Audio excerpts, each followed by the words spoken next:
Chapter 178. Membunuh Jin Sahyuk 3. Setelah berbicara dengan Yoyonha, saya kembali ke kamar saya sendiri.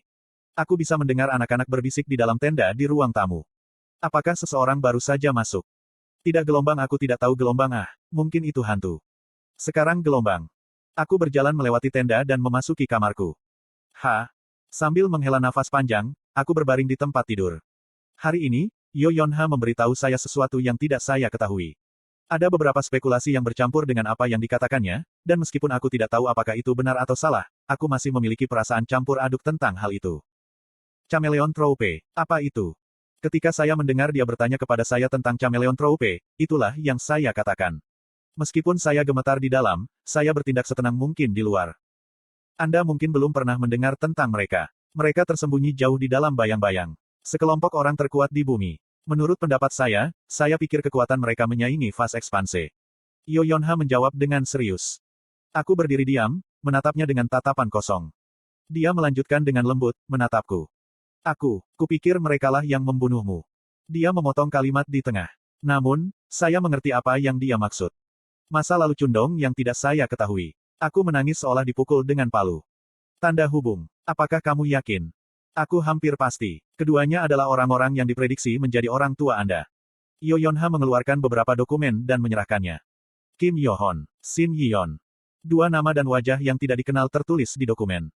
Mereka diprediksi akan meninggal pada hari insiden penampungan evakuasi Kwangho. Ini adalah potret. Kali ini, dia memberi saya potret. Orang yang meninggalkanmu di panti asuhanmu. Hanya setengah dari wajahnya yang terlihat dan ini berasal dari 20 tahun yang lalu, jadi saya ragu itu sangat membantu. Berbaring di tempat tidur, saya mengambil potret itu dan melihatnya lagi. Potret itu menggambarkan seorang gadis muda yang imut dan cantik tetapi memiliki aura yang berbahaya.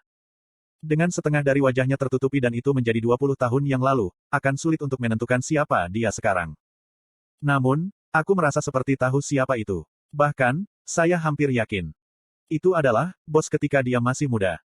Remake yang sangat menyebalkan. Gumamku. Terus terang, tidak ada yang ada hubungannya dengan saya. Masa lalu Chundong adalah masa lalu Chundong, dan aku adalah Kim Hajin. Namun, saya masih khawatir di suatu tempat di sudut hatiku. Jika Chundong tahu tentang ini, apa yang akan dia pikirkan? Sebaliknya, apa yang akan dia pikirkan? Tentu saja, itu adalah sesuatu yang mustahil bagiku untuk diprediksi. Chundong sudah pergi. Tidak ada yang tersisa darinya di dunia ini. Chundong. Sebuah kehidupan yang hilang karena aku. Sebaliknya, kehidupan yang menjadi saya. Sepertinya kau bukan tambahan. Waktu yang sama. Yoyonha pulang sendirian. Rumahnya yang besar terasa sangat kosong hari ini. Petik 2. Bu, ayah. Dia tahu mereka ada di konferensi guild, tapi dia memanggil mereka. Dia ingin melihat ibunya yang menakutkan dan ayahnya yang terlalu terikat. Dia tahu bahwa mereka akan senang jika dia tiba-tiba memeluk mereka. Namun, dia saat ini sendirian, pada saat dia sangat membutuhkan keluarganya. Yoyonha berjalan dengan susah payah ke kamarnya dan duduk di kursi kerjanya seperti biasa. Dia mengambil penanya dan mulai memeriksa kontrak seperti biasa. Dia melakukan beberapa perhitungan seperti biasa, memikirkan hal-hal seperti biasa, dan terganggu oleh hal-hal seperti biasa. Lalu tiba-tiba, kebencian diri yang tak tertahankan muncul dalam dirinya. Petik 2. Oke. Dia mengepalkan giginya. Saya harus menanggungnya. Saya harus menjadi lebih kuat. Saya harus menjadi lebih dingin. Saya harus mengeraskan hati saya. Kontradiksi diri dan keegoisan, menyembunyikan kebenaran dan kebohongan. Saya harus menjadi tidak tahu malu untuk keluarga saya, untuk guild saya, dan untuk impian saya. Petik 2. Terlepas dari apa yang terus-menerus dia katakan pada dirinya sendiri, dia tidak bisa menghentikan dirinya dari diganggu oleh kebencian yang mendalam. Cara dia meninggalkan ayahnya dan Chai Jochul dari cerita. Cara dia tersenyum dan merasa lega bahwa Kim Hajin tidak mengajukan pertanyaan lebih lanjut. Cara dia senang bahwa kemarahan Kim Hajin tidak ditujukan padanya. Dia tidak bisa membantu tetapi merasa jijik dengan ketidaktahuannya sendiri. Dia merasakan perutnya bergolak. Dia melemparkan dokumen ke samping dan berlari ke kamar mandi. Menempatkan mulutnya di atas toilet, dia membersihkan perutnya. Melihat kotoran kotor yang keluar dari mulutnya, dia muntah sekali lagi. Siklus ini berlanjut sampai cairan perut kuning keluar dari mulutnya. Setelah jumlah waktu yang tidak diketahui, sekitar waktu muntahnya berubah menjadi batuk darah. Tiriring, tiriring. Jam tangan pintar di pergelangan tangannya berdering. Petik 2. Hang. Setelah melirik nama penelepon, Yoyonha menutup matanya dan mengambil nafas kecil. Dia memuntahkan darah dan air liur di mulutnya, mencuci tangan dan wajahnya, lalu menghilangkan perasaan buruk di mulutnya dengan menyikat giginya. Dia kemudian menyeka dirinya dengan handuk. Penelepon sudah menutup telepon. Tiriring, melelahkan. Segera, sekretarisnya memanggilnya lagi. Kali ini, dia dengan cepat mengangkatnya. "Ya, ada apa, Sehansi?" Suaranya berbeda dari waktu lainnya. "Miss, pemerintah mengembalikan tawaran yang kami buat." "Apakah mereka?" Alis Yoyonha berkedut. Namun, dia mempertahankan ketenangannya dan bertanya. "Apa yang mereka inginkan?"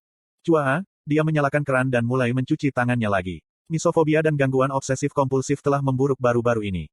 Kepedulian lingkungan adalah alasan mereka memberi, tapi itu jelas salah. Mereka tidak mau bernegosiasi dengan kami. Tampaknya Chae Jocul menyuap atau mengancam mereka. Chae Jocul. Itu Chae Jocul lagi. Melihat tangannya, dia berpikir tentang apa yang pernah dikatakan Kim Hajin kepadanya, "Jika tanganmu sudah kotor, gunakan sesukamu." Apa yang harus kita lakukan? Sekretarisnya memotong pikiran mencela dirinya sendiri. Petik 2. Tidak ada yang bisa kita lakukan terhadap seseorang yang tidak menginginkan apapun. Yoyonha menjawab sambil tersenyum. Meskipun dia pahit di dalam, dia memutuskan untuk menyerah dengan bersih. Tanda hubung. Dipahami. Juga, kami menangkap mata-mata yang mencoba membuat salinan basis data monster kami. Sayangnya, beberapa informasi sudah bocor. Yang mengatakan, mereka bukan sesuatu yang terlalu mahal.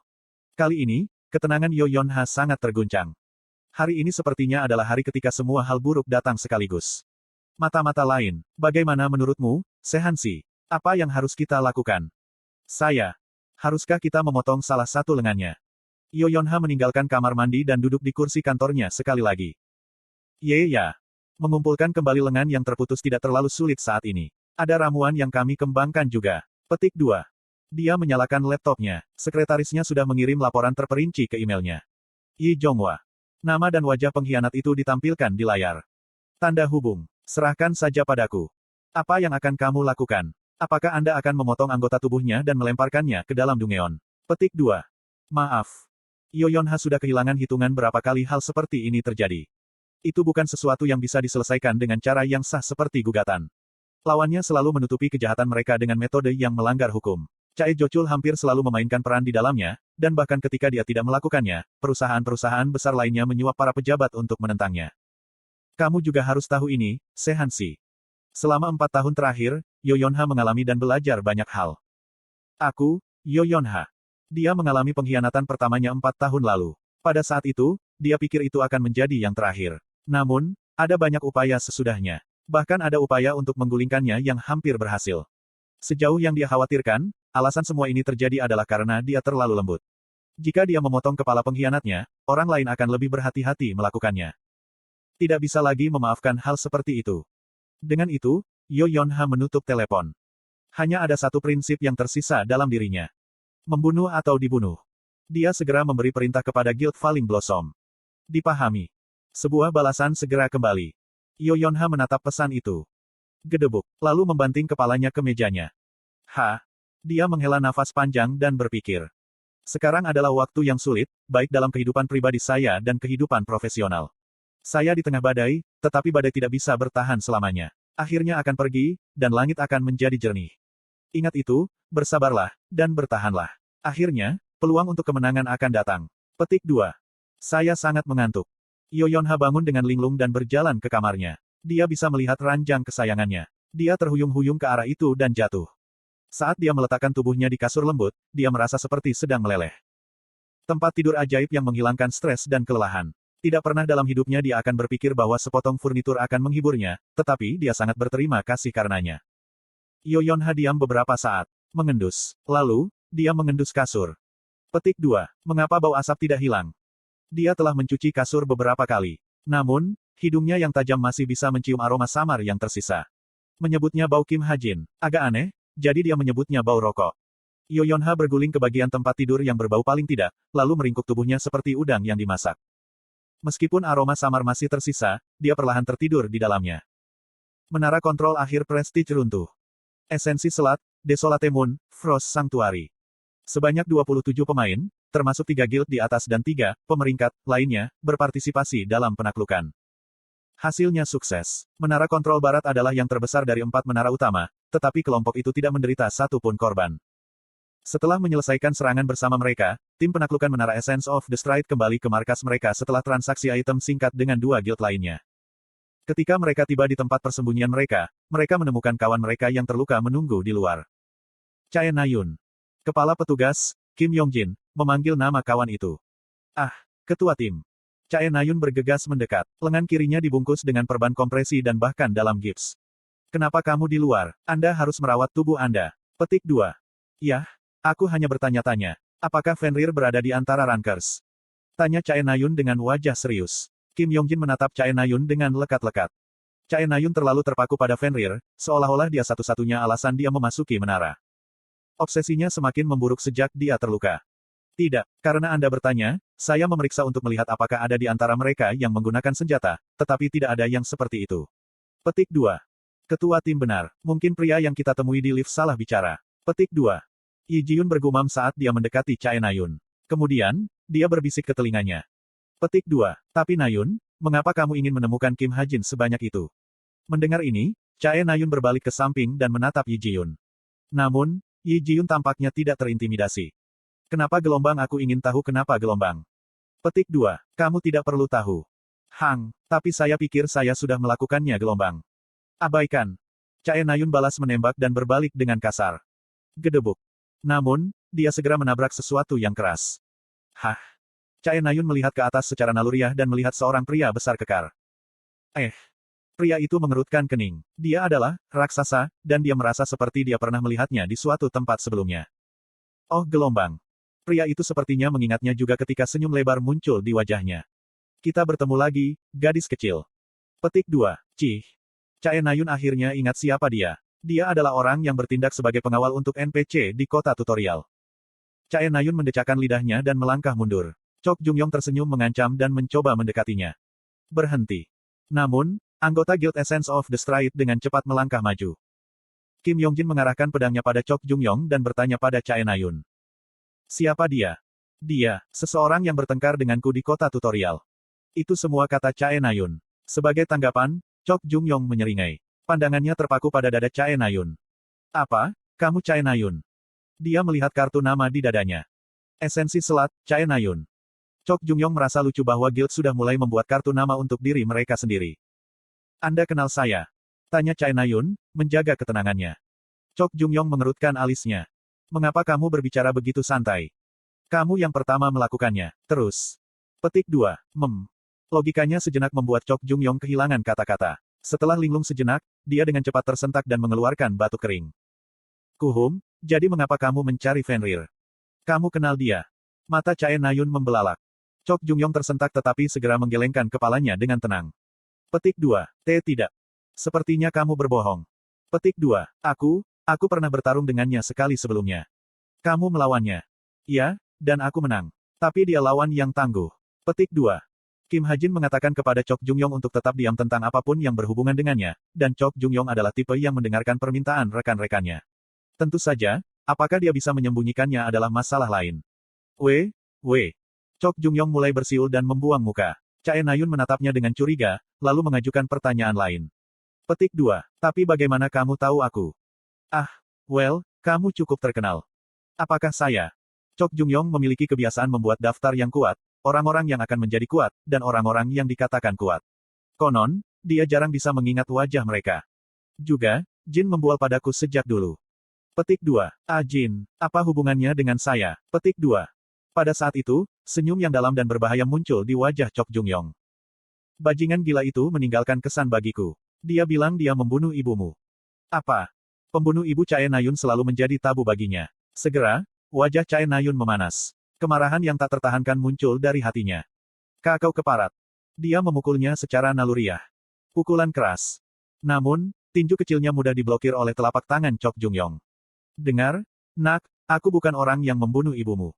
Chok Jung-yong hendak memutar pergelangan tangannya. Dengan sedikit tekanan, dia merasa bisa menghancurkan tulangnya. Namun, tulangnya sangat kuat. Oh, kamu memiliki kekuatan yang sangat kuat. Koong. Sementara dia bergumam kaget, sebuah tendangan keras menghantam wajahnya. Dari tendangan terbang secepat kilat, gelombang kejut keluar. Petik 2. Haha, gadis yang pemberani. Chok Jung-yong tidak berharap dia untuk menyerang dengan salah satu tangannya di gips dan yang lainnya di tangannya. Setelah menerima tendangannya, Chok Jung-yong berdiri diam dan menyeringai. Dia bisa melihat Chae Na-yun menelan amarah. Itu jenis wajah yang dia sukai untuk dilihat. Katakan padaku. Memberitahu Anda. Kamu baru saja mengatakannya. Jin yang membunuh. Petik 2. Sekarang, dalam situasi ini, Anda tidak bisa serius. Petik 2. Chae Nayun menatap Chok Jung-yong. Setelah menenangkan diri, dia membungkuk. Maaf, aku marah dan kehilangan ketenangan. Petik 2. Aku juga marah ketika dipukul. Jadi tidak. Petik 2. Chok Jung-yong berbalik dengan dingin, dan Chae Nayun segera meraihnya. Dia membuka inventarisnya dan mengambil sesuatu. Aku akan memberimu ini. Petik 2. Itu adalah tombak merah tua dengan ujung yang anehnya mengintimidasi. Chok Jung-yong memeriksa info item. LV, 2 tombak kristal merah. Meskipun item LV, 2 tidak ada yang penting di matanya, itu adalah pertama kalinya dia melihat senjata yang diresapi dengan atribut api. Chae Nayun, meskipun itu barang pribadi, kamu tidak bisa memberikannya begitu saja. Kim Yongjin melangkah dengan wajah khawatir. Senjata atribut adalah sesuatu yang diinginkan setiap orang. Namun, Chok Jung-yong menolaknya. Kau tahu, nak, aku tidak menggunakan senjata. Di Goryeo, Chok Jung-yong telah menaklukkan negeri itu dengan pedang, bukan tubuhnya. Dia menebang barbar yang tak terhitung jumlahnya dan melindungi negaranya. Secara alami, nama pedangnya bergema di seluruh tanah bersama namanya. Namun, dia mengambil jalur yang berbeda kali ini. Ketika dia memegang pedang, dia merasa seolah-olah dunia tenggelam. Dengan pedang, dunia menjadi seringan bulu, menjadi sesuatu yang tidak layak lagi dimiliki. Chok Jung-yong tidak suka itu. Tantangan dan duel, membunuh atau mati. Dia ingin bersaing untuk supremasi dengan apapun kecuali tangannya yang telanjang.